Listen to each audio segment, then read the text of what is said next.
함께 묵상 기도.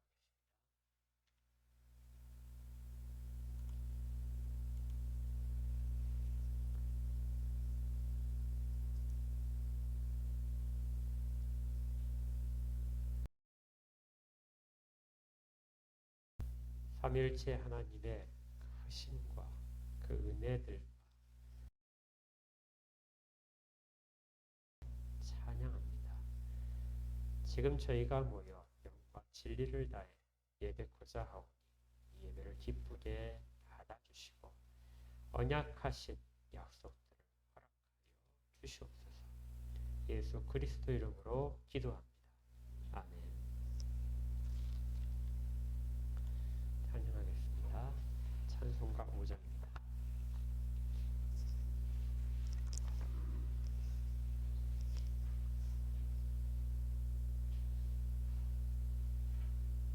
찬송가 5장.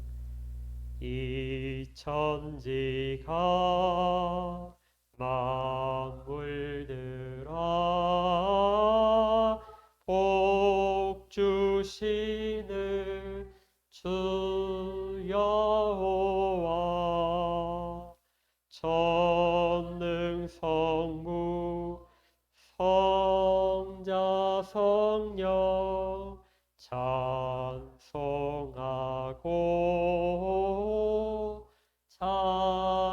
찬송하세. 아멘. 사도신경으로 신앙을 함께 고백합니다.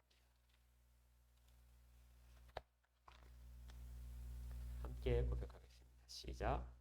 전능하사 천지를 만드신 하나님 아버지를 내가 믿사오며 그 외아들 우리 주 예수 그리스도를 믿사오니 이는 성령으로 잉태하사 동정녀 마리아에게 나시고 본디오 빌라도에게 고난을 받으사 십자가에 못 박혀 죽으시고 장사한 지 사흘 만에 죽은 자 가운데서 다시 살아나시며 하늘에 오르사 전능하신 하나님 우편에 앉아 계시다가 저리로서 산 자와 죽은 자를 심판하러 오시리라.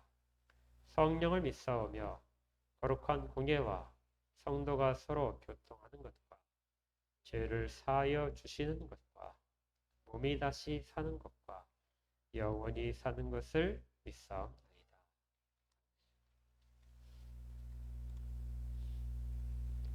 122장 찬양.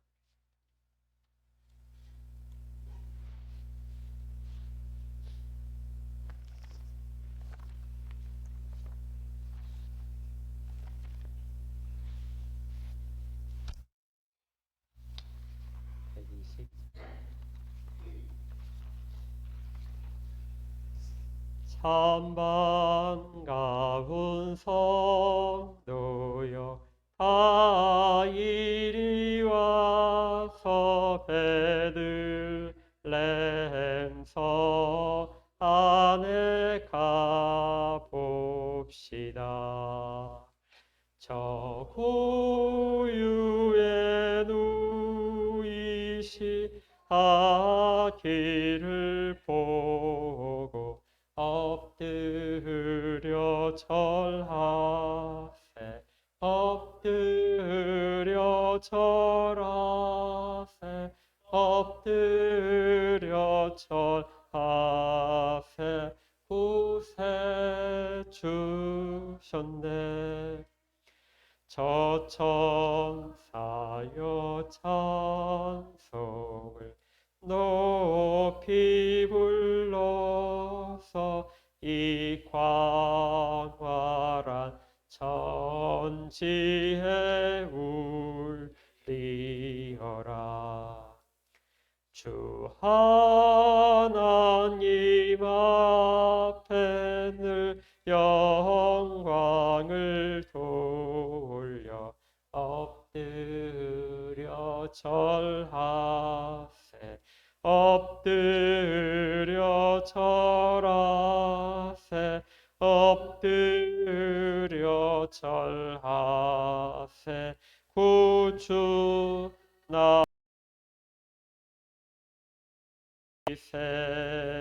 세상의 주께서 탄생할 때에 참신과 참 사람이 되시려고 저 동정녀 몸에서 나시었으니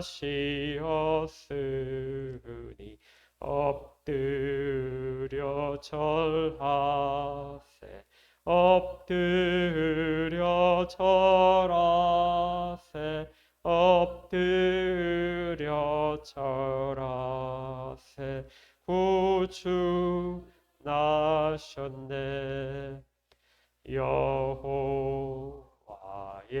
말씀이 육신을 입어 날 구원할 구주가 되셨도다. 늘 감사한 찬송을 주 앞에 드리려 엎드려 절하세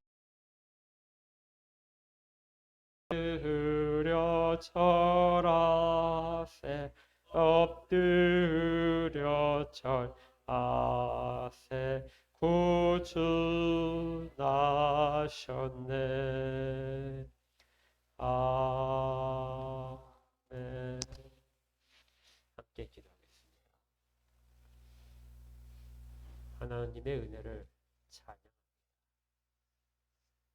저희들을 태초에 주의 백성으로 삼으시고 이 땅 가운데 어떤 형체도 없을 때 품으셨다가 저희들의 영혼이 마침내 육신을 입고 이 땅 가운데 사는 동안에 주의 복음을 들려주시고 깨닫게 하셔서 영원하신 약속 안에 거하게 하심을 진심으로 감사를 드립니다.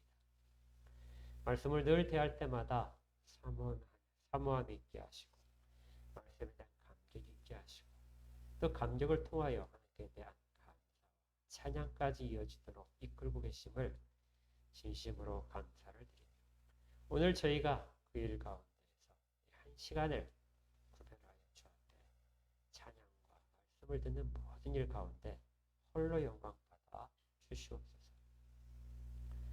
이 땅의 산 가운데 주의 말씀대로 세워주셨지만 저희들이 살아가는데 힘들고 지치는 순간들이 많이 있습니다.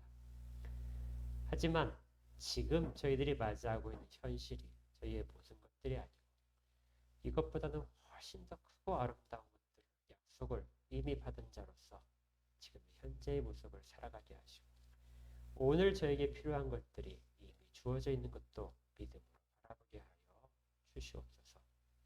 그래서 저희들에게 아직 없지만 주께서 주신 것들을 사모하며 구할 때 힘 주시고 능력 주시고 넉넉하게 공급하실 것을 믿습니다. 약속에 의지하여 구하오니 저희들 가운데 건강을 허락하여 주시옵소서.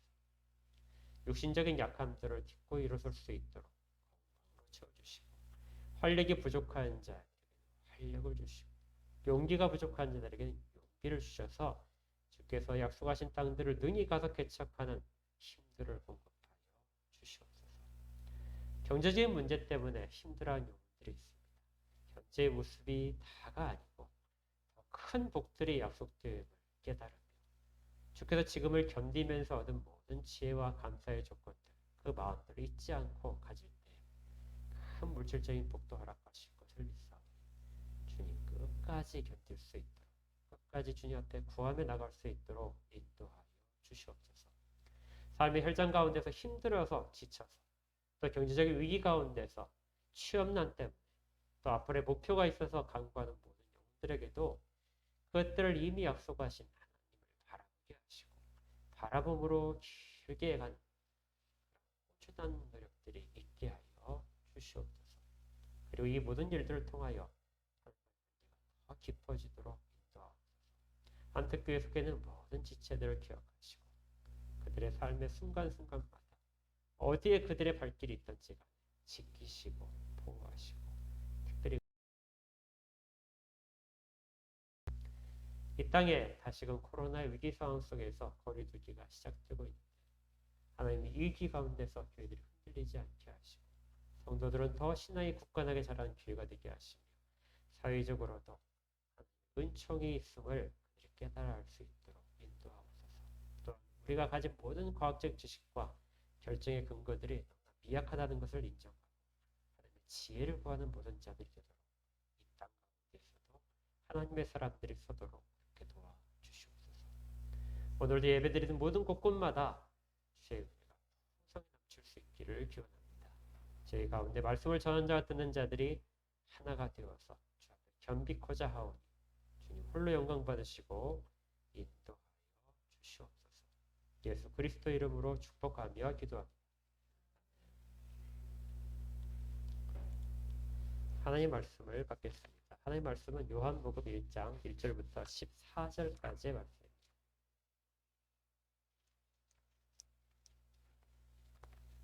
요한복음 1장 1절부터 14절까지의 말씀.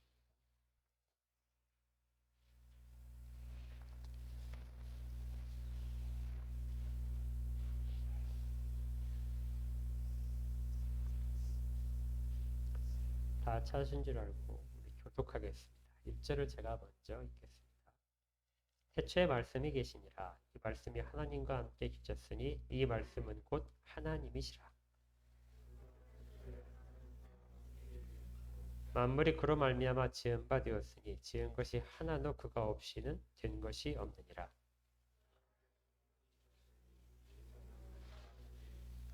빛이 어둠에 비치되 어둠이 깨닫지 못하더라.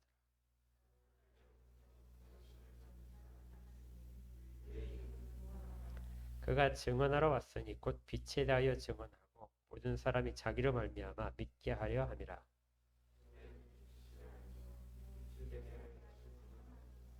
참빛 곧 세상에 와서 각 사람에게 비추는 빛이 있었나니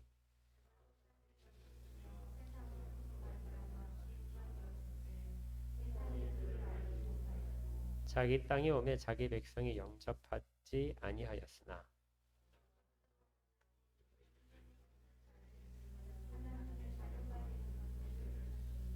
이는 혈통으로나 육정으로나 사람의 뜻으로는 아니하지 않고 오직 하나님께로부터 난 자들이니라.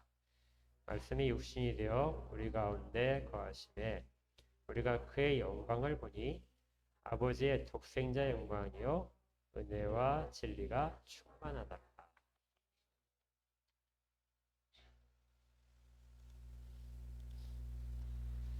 오늘은 한국교회 거의 모든 교회들이 같이 지키고 있는 성탄을 기념하는 주일입니다.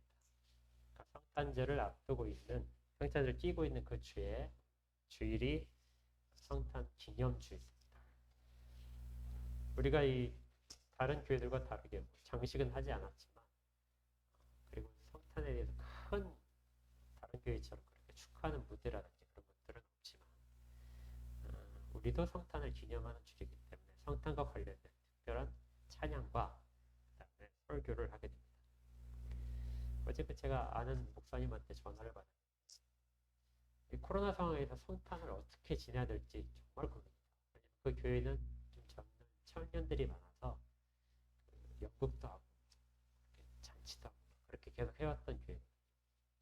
그래서 이제 모일 수 없으니까 어떻게 하면 좋겠는가 하고 저한테 이제 조언을 해달라 이렇게 왔었는데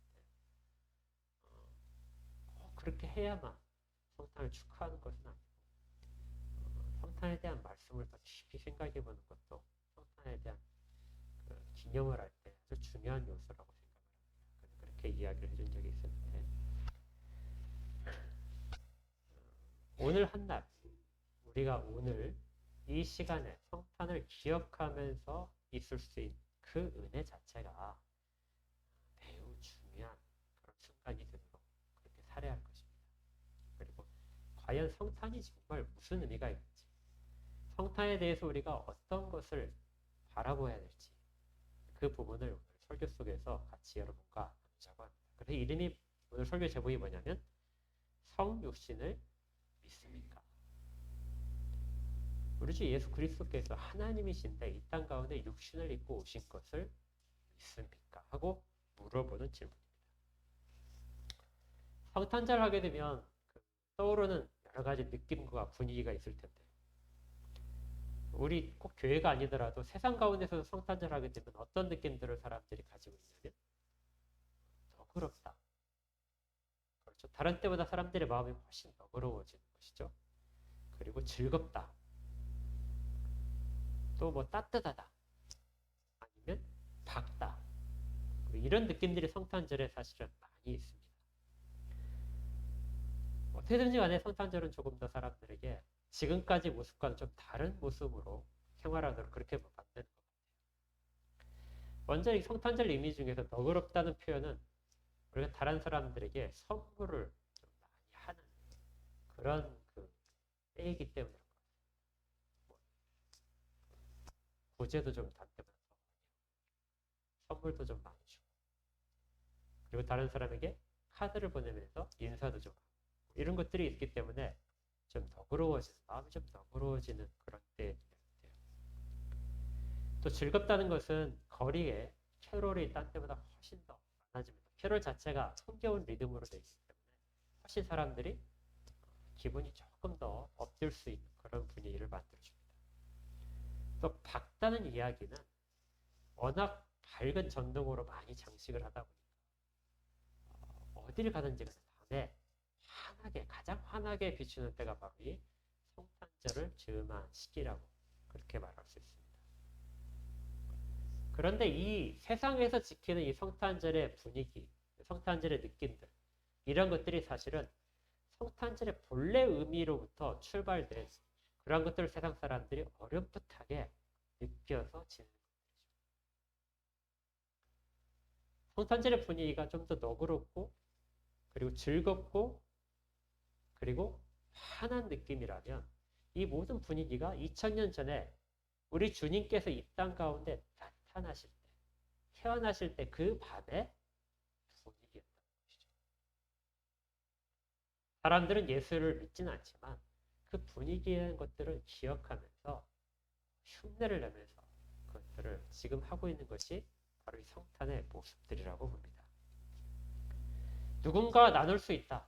누군가의 선물을 주고 구제를 더 많이 한다는 것은 우리 주님께서 자기를 값없이 이 땅 가운데 내주신 그 내주심의 보상입니다. 또 즐겁다고 하는 것은 누가복음에 있는 것처럼 하늘에서 하나님께 영광이고 땅에서는 기뻐하심을 입은 자들 가운데 평화롭다. 주께서 탄생하신 밤은 이 세상 가운데 가장 기쁨이 넘치는 그 이전에 어떤 날보다도 가장 기뻤던 날로서 성경에 묘사된 그런 때입니다. 그러니까 사람들이 즐거워하는 것은 그걸 조금이라도 흉내를 내보자 그런 노력이죠. 또 밝다는 것은 아무리 세상이 밝아지더라도 아마 2000년 전에 주님께서 태어나시던 날의 밝기보다는 그날은 어떤 날보다도 밤하늘이 아주 밝았을 것입니다.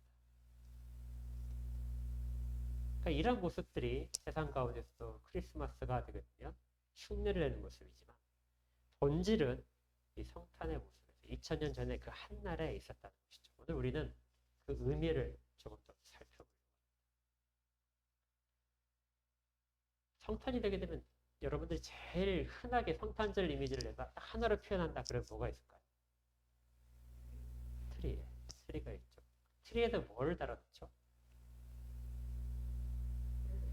예, 별입니다. 트리 가운데 가장 핵심이 뭐냐면요, 별이에요. 그래서 별 장식을 많이 다는데 보통 대부분이 다 꼭대기에다가 큰 별을 하나를 달죠. 어느 트리든지 간에 다 그 하나를 달죠. 그게 무엇을 상징할까요?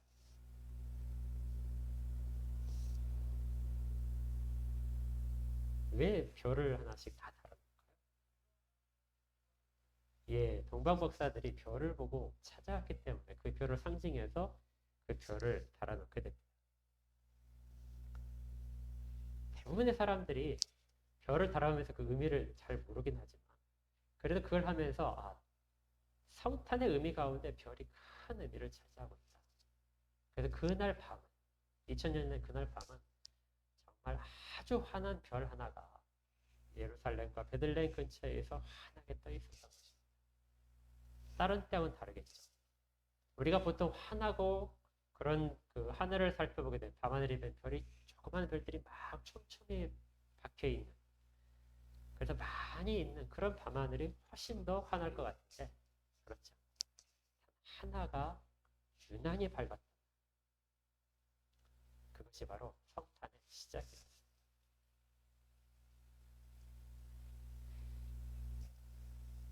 그런데요, 이렇게 환한 그 밤에 그 별에 대한 것을 모든 사람이 보았냐? 그렇진 않습니다. 동방박사들이 별을 따라서 왔는데 그 별은 당연히 예루살렘 위에도 떠 있었을 거예요. 그런데 예루살렘에 들어왔지만 아무도 그 별 이야기를 하고 있지 않았습니다. 그 별에 대해서 관심이 없었겠죠. 보통의 사람은 갑자기 큰 별 하나가 나타났다면 저 별이 과연 뭘까 하고 궁금했을 텐데 어떤 사람도 그 일에 대해서 궁금해하지 않았던 것이죠. 메시아의 탄생과 연관시켜서 생각하고 있었습니다. 그러니까 2000년 전에 그 환한 날에 밤하늘에 밝았던 것을 그걸 목격할 수 있었던 사람은 그 사실에 대해, 메시아가 태어난다는 사실에 대해서 기다리고 있었던 사람들. 그렇지 않은 사람들은 성탄에 대해서 아무것도 목격할 수가 없었죠. 그래서 오늘 우리가 살펴볼 때 성탄절을 맞이하면서 성탄 주일에서 우리가 먼저 이 성탄 주일을 뜻깊게 지내고 참답게 지내기 위해서는 성탄에 대한 지식을 가진 사람들만이 성탄을 목격할 수 있다. 이걸 기억해야 됩니다. 그럼 이 지식은 어디에서 왔느냐? 이 지식은 예언을 통해서 왔습니다. 성경에 이미 고대로부터 많은 선지자를 통하여 메시아가 태어날 것이다. 그분이 너희를 모든 죄악과 아픔 가운데서 벗어나게 하실 것이다. 자기 백성을 저들의 죄에서부터 구원하실 분, 메시아가 오실 것이라는 약속들을 믿고 기다리는 사람들, 그들만이 성탄의 목격자가 됩니다. 지금처럼 환하게 어디든지 켜져 있는 불을 보고 성탄을 즐겁게 지내는 것이 아니라 2000년 전에 유독 별 하나가 떠 있는 것을 기다렸던 사람들, 천군천사가 찬양하며 알려주는 그 소식을 기다렸던 사람들, 천사들을 통하여 메시아의 탄생이 들려졌던 사람들, 그 사람들만 성탄의 참여자가 된다는 것이죠. 두 번째는 성탄에 대한 이 메시아가 오실 거에 대한 그런 지식뿐만이 아니라 두 번째는 성탄의 목격자들의 공통점이 있습니다. 그게 뭐냐면 기다리던 사람들이에요. 지식은 누구나 다 가지고 있었습니다. 동방 목사들이 예루살렘에 가서 왕 앞에 갔을 때 왕이 서기관들을 불러서 메시아가 어디서 태어나겠느냐 하고 물어본 적이 있습니다. 거기에 대해서 서기관들이 대답을 아주 잘했죠. 그들도 메시아가 태어난다는 지식을 갖고 있었습니다. 그런데 지식이 성탄에 참여한 데까지 이르지 못한 것이죠. 성탄에 참여한 사람들은 그 메시아가 오심을 오랫동안 기다린 사람들입니다. 단순히 기다리는 것이 아니라 그 일을 봐야 되는 소망을 갖고 있는 사람들이죠. 그런 사람만이 우리 주님이 오심을 목격할 수 있습니다. 이렇듯 처음에 예수님께서 이 땅 가운데 태어나신 2000년 전에 그 날에 수많은 사람 중에 일부만이 그에 참여할 수 있던 사람들은 여기에 대해서 요한복음은 이렇게 이야기를 합니다. 우리 읽었던 부분인데요. 5절을 한번 보십시오. 빛이 어둠에 비추되 어둠이 깨닫지 못하더라. 그 다음에 11절에 자기 땅에 오매 자기 백성이 영접하지 아니하였더라. 메시아가 오심에 대해서 거의 모든 사람들이 아무런 반응을 못했다는 것입니다. 지식을 가지고 있거나 지식이 없거나 간에 지식이 있는 자들은 지식이 있는 상태에서 주님의 오심을 반기지 않은 것이고, 지식이 없는 사람들은 몰라서 반기지 않은 것이죠. 그래서 지식을 가지고 오랫동안 기다린 사람들만이 이 메시아의 오심을 축하할 수 있었습니다. 성경책에 보게 되면 그 성탄, 그 날에 대한 기록들이 우리 복음서가 되면 몇 권이죠? 마태, 마가, 누가, 요한이 4권입니다. 그 중에 마태복음의 성탄의 그 날의 기록이 있죠. 또 누가복음에 있습니다. 근데 마가복음과 요한복음에는 그 기록이 없어요. 특별히 요한복음에는 성탄에 대한 내용을 기록하고 있지 않습니다. 그런데 그 내용을 어떻게 이야기하냐면 성탄의 의미를 말함으로써 성탄을 기억하고 있게 됩니다. 그러니까 누군가가 성탄절을 목격을 했다. 이 내용이 다른 복음서의 중요한 내용이라면 요한복음은 그 성탄의 목격이 아니라 그 성탄의 결과로서 다시 태어나서 중생한 자로서 주 앞에 선 사람들의 반응에 대해서 이야기를 합니다.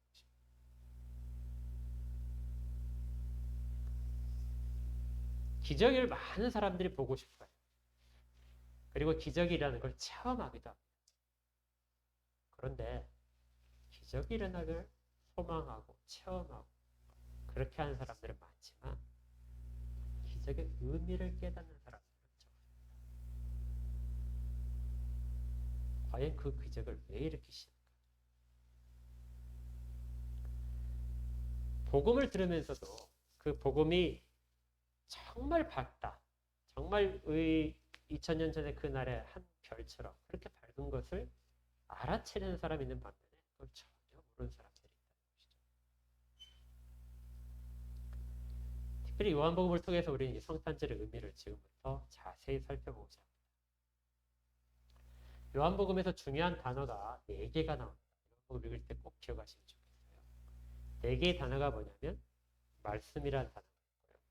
그 다음에 생명, 그 다음에 빛, 그리고 사랑이라는 단어입니다. 다시 한번 뭐라고요? 말씀, 생명, 빛, 사랑.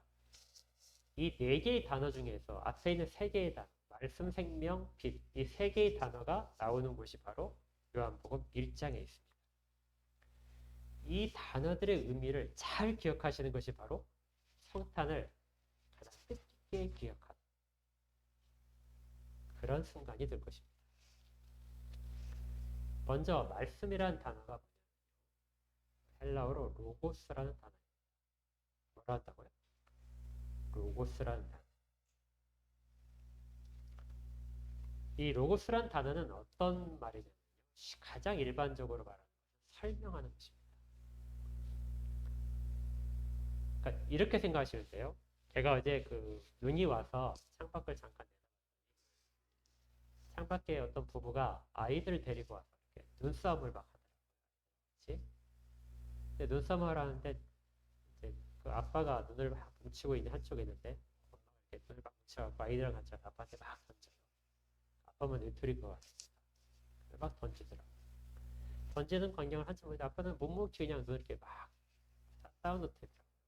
애들한테 눈사람을 만들어주는 것처럼 하다가 어느 정도 이렇게 눈이 크게 뭉쳐지니까 그걸 딱 들고 나서는 자기 아내한테 가서 막 집어던지고 한 번에 그냥 확 던지고. 조금 웃으셨죠? 네. 제가 지금 그 장면을 설명한 거 그리고 여러분들이 그 장면을 쭉 생각하시면서 다 느껴지는 거 이것이 바로 로고스입니다.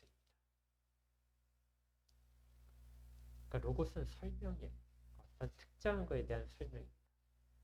그런데 이 다 설명이 로고스라고 하는 것이 아니라 어떤 장면과 제가 말하는 그 설명이 1대1로 딱 매치가 될 때 그때 그것이 로고스가 되는 것이죠.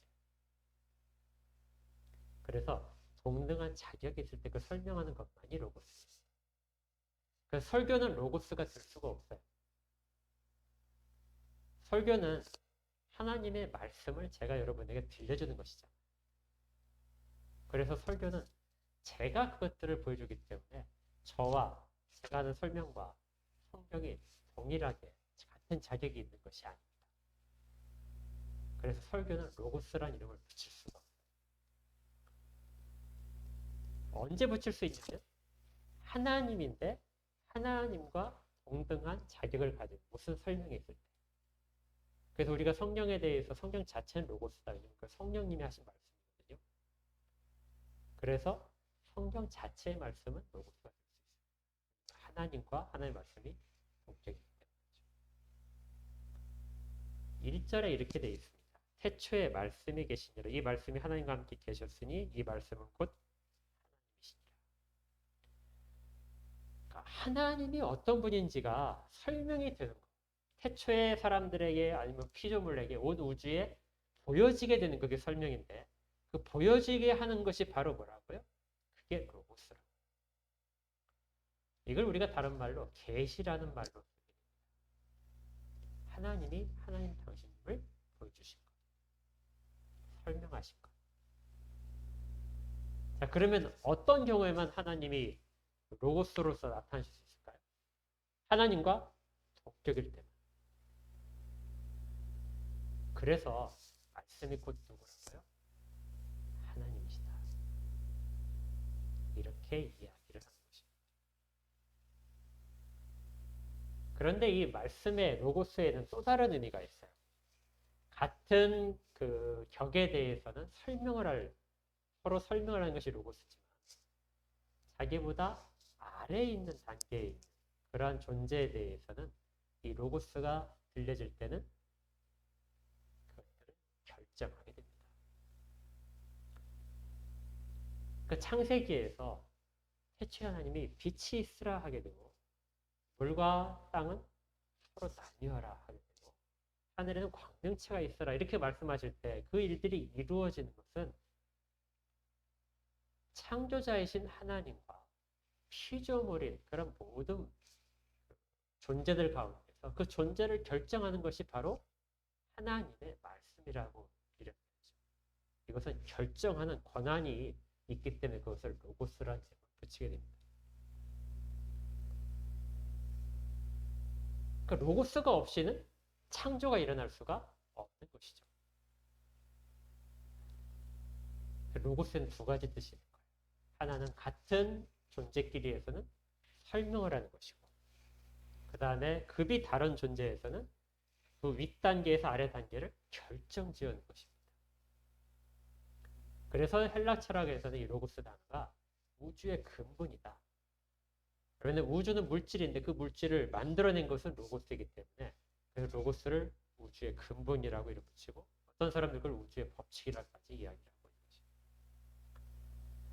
그런데 이 모든 로고스의 의미가 어디 담겨 있냐면 우리 주님에게 담겨 있는 것이죠. 주님만이 하나님을 계시하실 수 있고 또한 이 모든 피조물들을 결정 지으시는 분이라는 거예요. 그래서 2절과 3절에 이렇게 됩니다. 그가 태초에 하나님과 함께 계셨고 만물이 그로 말미암아 지은 바 되었으니 지은 것이 하나도 그가 없이는 된 것이 없느니라. 왜 요한복음에서 말씀이라는 단어가 왜 그렇게 중요한지를 아시겠죠? 이로부터 하나님이 설명되고 하나님이 모든 피조물들을 창조하시고 간섭하시는 것입니다. 그리고 이렇게 하나님이 처음에 계획하시고 명령하신 대로 어떤 존재가 태어나게 되면 작동을 시작하겠죠. 그 작동이 원활하게 잘 될 때를 생명이 있다고 합니다. 예를 들어서 그 어떤 분이 이제 만두를 자동으로 만드는 기계를 발명을 해서 만두를 잘 생산하도록 하고 재료를 다 집어넣고 스위치를 다 넣었더니 이 기계가 막 작동을 하는데 만두가 나오는 것이 아니라 만두 피와 안에는 속이 막 완전히 뒤범벅이 되어버린 것이 나왔다고 본다면 그 기계는 만두를 만드는 기계가 될 수가 없습니다. 만두를 만드는 데 사용할 수 없겠죠. 오작동을 하는 것입니다. 이러한 상태를 그 기계는 고장났다고 아니면 적절한 생명이 없다고 이야기합니다. 살아있는 기계가 아니에요. 사람이 하나님이 처음에 창조하실 때 그 본래의 의도대로 사람이 작동을 할 때, 그 작동할 때를 뭐라고 하냐면 바로 생명이 있다 이렇게 됩니다. 그러니까 기계 자체가 만들어졌다고 해서 생명이 있는 것이 아니라 작동을 시키도록 하실 때 생명이 들어갑니다.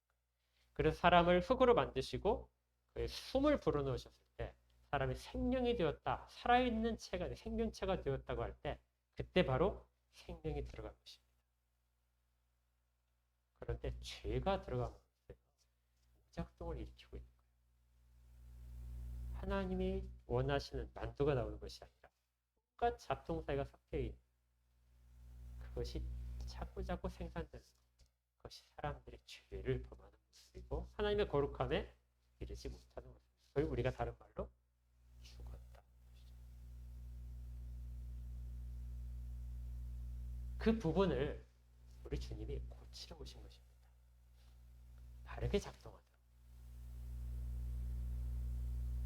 그 바르게 작동하기 위해서 이 땅에 오신 모습이 바로 성부신 것이죠. 자기가 창조하신 그 존재들 가운데 그것들을 직접 고치러 이렇게 오셔서 생명을 주신 것입니다. 그러자 일부가 바르게 작동하기 시작합니다. 생명이 그 가운데 깃들여서 하나님이 원하시는 모습대로 살아가게 됩니다. 이것들이 밖으로 드러나면서 어떤 중요한 결과물들이 나오겠죠. 그 결과물들을 뭐라고 하냐면 빛이라고 합니다. 이걸 하나님께 영광이라는 표현으로도 바꿨습니다. 그러니까 이런 순서가 되는 것입니다. 요한복음에서 1장에서 말하는 것은 하나님이 원하시는 모든 것들을 드러내실 때 말씀이 중요한 것이고 그 말씀이 사람들 가운데 스며들어서 고장났던 부분들을 생명으로 다시 살리신 것이고 그 살리신 대로 사람들이 활동할 때 그들이 활동하는 것이 빛이란 얘기고 그리고 가야 할 길을 밝히는 것이 바로 빛입니다. 그런데 주님이 오시기 전에 어떤 일이 있었냐면 요한의 일이 있었어요. 6절을 보십시오. 하나님께로부터 보내심을 받은 사람이 있으니 그 이름은 요한이라. 그가 증언하러 왔으니 곧 빛에 대해 증언하고 모든 사람이 자기로 말미암아 믿게 하려 함이라. 그러니까 베들레헴으로 동방복사들을 이끌었던 그 별은 사실은 예수 자체가 아닌 것입니다. 사람들의 성탄에서 가장 핵심적인 장식을 별로 생각하지만 그 별 자체는 그것이 아름답고 환해서가 아니라 그 별이 참 빛이신 예수께로 인도할 때만 그 별의 의미가 드러나게 되는 것이죠. 실제로 사랑 가운데 그 일을 한 사람이 바로 세례자 요한인 것입니다. 빛은 아니지만 빛을 사람들에게 소개하고 빛 가운데로 인도하는 그런 존재로서 보내심을 받은 자입니다. 그래서 우리가 성탄 가운데서 빛을 보고 가장 환하다는 느낌을 별과 연관시켜서 볼 때 별을 볼 것이 아니라 그 별이 인도했던 우리 주님을 바라봐야 하는 것이죠. 아무리 세상의 성탄절을 지내면서 따뜻하고 많이 너그럽게 나누고 서로 사랑을 더 고백하고 즐겁게 지내고 그리고 환하게 세상을 비춘다 하더라도 참 빛이 없는 무방에만 머무는 그런 수준에서는 성탄에 참여자가 나타날 수가 없습니다.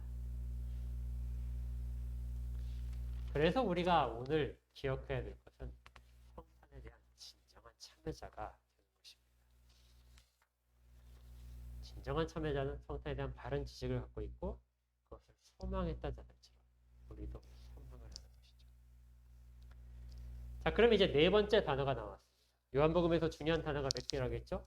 네 가지 단어. 뭐였죠?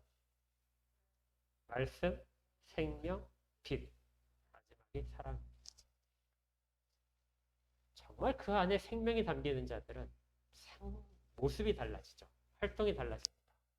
그래서 그것이 빛의 속성에 속한 것들이 되는데 그것들을 인도하는 참다운 빛이 바로 우리 주 예수 그리스도입니다. 그 빛을 따라가게 되죠. 그리고 그들에게 주님이 마지막 다가가신 것입니다. 말씀이 너희 가운데 거하고 생명이 너희 가운데 있고 빛이 너희들 속에 있다면 마지막 요한복음 끝장에 가게 되면 21장 이렇게 나옵니다. 네가 나를 사랑하느냐? 너는 나를 따르라. 그렇게 된 존재라면, 정말 생명이 있게 된 존재라면 나를 따르라 하는 것이죠. 많은 사람들이 별을 보았습니다. 그렇지만 그 별의 의미를 깨닫은 사람들은 일부였고, 그리고 그 별이 이끄는 대로 끝까지 따라온 사람들도 극히 소수였습니다. 그 사람만이 주님께 경배를 드렸던 것이죠. 생명이 모든 사람들 가운데 나타났지만 그 생명을 얻기 위해서 찾아온 사람들, 그것이 갈급해서 찾아온 사람들은 극히 소수였습니다. 대신 사람들은 죽음으로써 그 생명을 덮으려고 했었죠. 말씀을 들었지만 그 말씀 그대로를 지키기 위해서 애쓰던 사람들은 많지 않았습니다. 그래서 오늘 제목이 성탄을 믿습니까? 성탄을 믿는 것은 지금 이 시대에 우리가 성탄의 목격자가 되기 위해서 별을 찾거나 아니면 경배를 드리기 위해서 예물을 드리고 교회를 찾아가는 것을 말하는 것이 아니라 성탄의 진정한 의미, 말씀이 육신이 되어 이 땅 가운데 거하시고 생명을 주시고 빛으로 우리 가운데 이끄시는 그 분에 대한 것을 그대로 믿고 있는 자가 성탄에 참여하는 자입니다. 그리고 이 모습은 우리에게 정말 중요해요. 주님이 다시 오실 때 재림에 대한 소망과 연결되어 있는 것이죠. 성탄절을 어떻게 기억하느냐는 것은 주님의 재림을 기다리는 자세와 동일합니다. 아까 어떤 사람들이 성탄에 참여할 수 있다고 그랬었죠? 예언을, 말씀을 기억하고 있는 사람들. 그리고 그것이 이루어질 것을 믿고 그대로 기다리고 그 날을 소망했던 사람들이 성탄에 참여했죠. 재림도 또한 동일하게 일어날 것입니다. 이미 주님이 오시겠다는 말씀이 사람들에게 다 선포가 되어 있어요. 그것을 기억해야 됩니다. 그리고 주님 오심에 대해서 믿어야 되는 것이죠. 그리고 그것들을 기다리는 것입니다. 마음 가운데 그날을 지극히 소망하는데 그때 우리는 재림을 기다리는 신앙 가운데 들어있습니다. 이것과 성탄을 기다리는 것이 동일하다. 그러면 우리 가운데 말씀이 깃든 것이고 생명이 있는 것이고 빛 가운데 우리가 살아가고 있는 존재인 것을 증거하게 됩니다. 오늘은 성탄을 기념하는 주일입니다. 단순히 한 날을 즐기기 위해서 사람들처럼 어떤 장사가 잘 되는 날로서 그렇게 지키는 날이 아니라 다시 오실 주님을 바라보는 모습을 첫 번째 성탄에서 사람들이 어떻게 가졌는가를 우리가 깊이 기억해야 합니다. 우리는 정말 주님을 기다리고 있습니까? 그리고 주님이 다시 오신다는 그 약속을 지금도 믿고 있습니다. 이것보다 더 소중한 것은 우리가 지금 없습니다.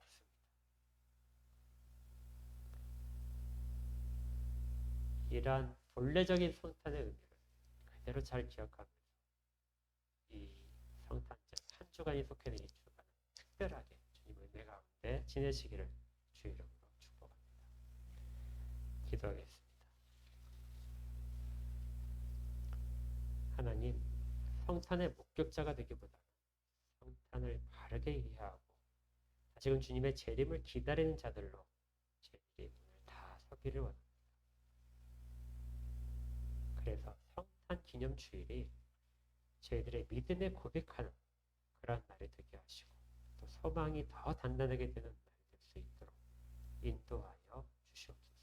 한국교회든 모든 지체들이 같은 소망을 가지고 끝까지 인내하며 주 앞에 서기를 간절히 구하오니 주님 은혜를 더하셔서 모두를 주의 품 안에서 붙들어 주시옵소서. 예수 그리스도 이름으로 기도합니다. 찬양하겠습니다. 찬송가 115장.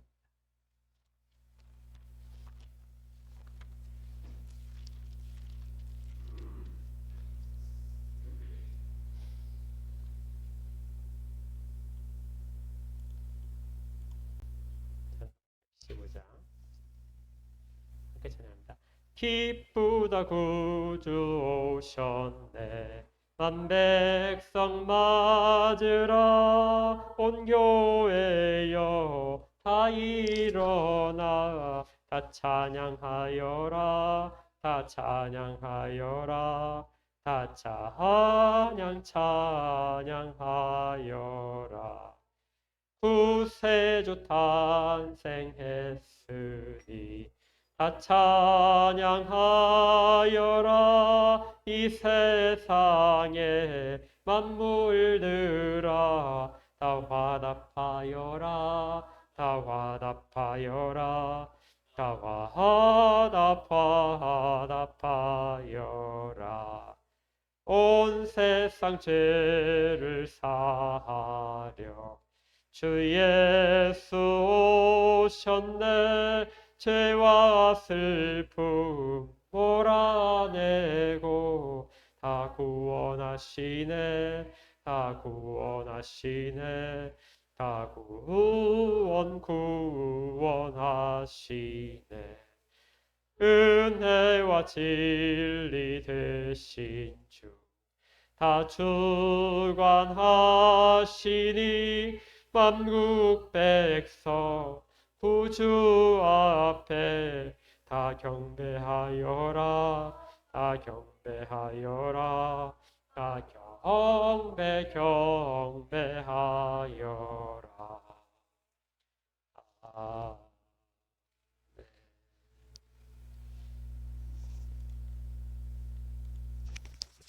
건상과 축도하겠습니다. 함께 기도합니다.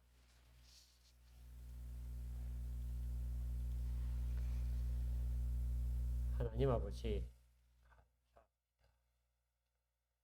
저희들의 눈을 여셔서 성육신하신 예수 그리스도를 알게 하시고 그 결과가 저희들에게 어떤 의미가 있는지를 깨닫게 하셔서 믿음의 고백을 하게 하시고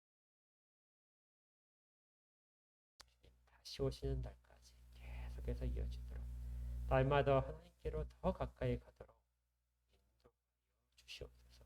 그 소망이 저희들 가운데 늘 넘치게 하여 주옵소서. 저희들에게 필요한 일들을 일어나게 하시고 필요한 것들을 공급하심을 감사드립니다.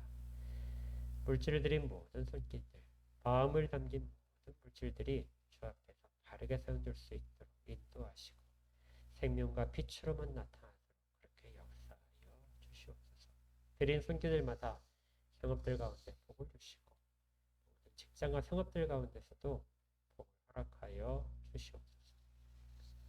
이제는 우리 구주 예수 그리스도의 은혜와 하나님 아버지의 크신 사랑하심과 성령님이 내주하시며 인도하시고 교통하시고 위로하시는 은혜가 모여 예배드린 모든 자들 가운데 주님에 대한 소망을 간직하며 오늘을 살아가는 모든 자들 가운데 영원까지 함께 있을지어다.